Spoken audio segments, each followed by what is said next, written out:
So let's talk about how will this affect my pay. I mentioned a little bit about it. So you're going to be paid for every hour that you work. So we're not taking money away from you or anything like that. You're going to get paid for every hour that you work.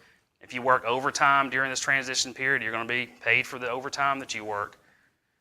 But because of the shift, we've got to shift a few of those days that would normally be paid on the 31st of May. We've got to shift that to your first check in June.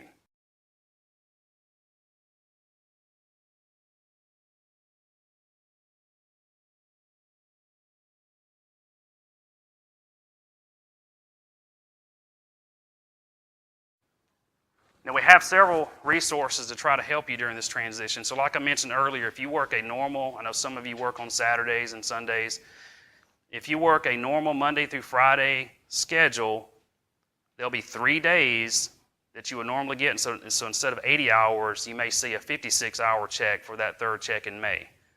But remember, no health and wellness deductions come out of that check. So we're trying to tell you early so you can start planning for this impact. And USG gave us 2 options basically that we're approved to allow you to use to try to offset this impact. So one of them is the Employee Savings Deduction Plan. This allows you to set aside a deduction every pay period that we accumulate for you in a savings account. We basically hold on to that money and we add it back to your May 24th paycheck to kind of make up for some of that difference.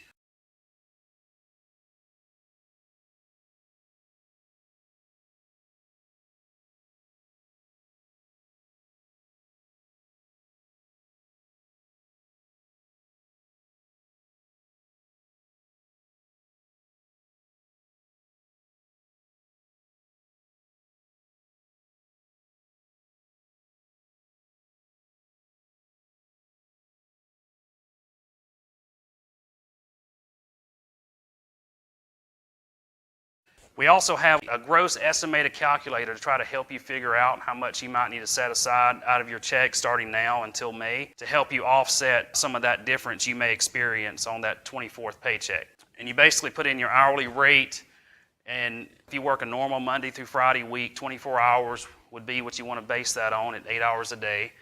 It will give you the gross pay that you may see different on your May 24th paycheck. And then that accumulated balance that you have, we're going to add it for you to that May 24th paycheck. Another option. Some of you may have been here through the FLSA transition that we did a couple of years ago. Well, it's against policy normally to get a vacation cash out unless you terminate employment here at Georgia Tech. But the USG in this situation, to try to help all of you that are going through this pay week change, they are allowing us to do vacation payout again. So if you have an accrued balance of vacation, you can use up to 24 hours of it, and we'll actually pay you out up to 24 hours of your vacation time on that May 24th check.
We also have Employee Assistance Program. I'm not sure if all of you are aware of this program that's out there, but it's a fantastic benefit and it's absolutely free to all employees to use.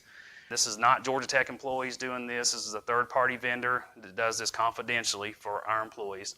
And they have financial counselors, and they can help you with budgeting, give you kind of some just basic financial advice to help you out. We also have the PayDot Ask email address that you can always email if you have additional questions. If you want to talk to somebody on the phone, you can give our office a call or even make an appointment, and we'll be glad to sit down with you.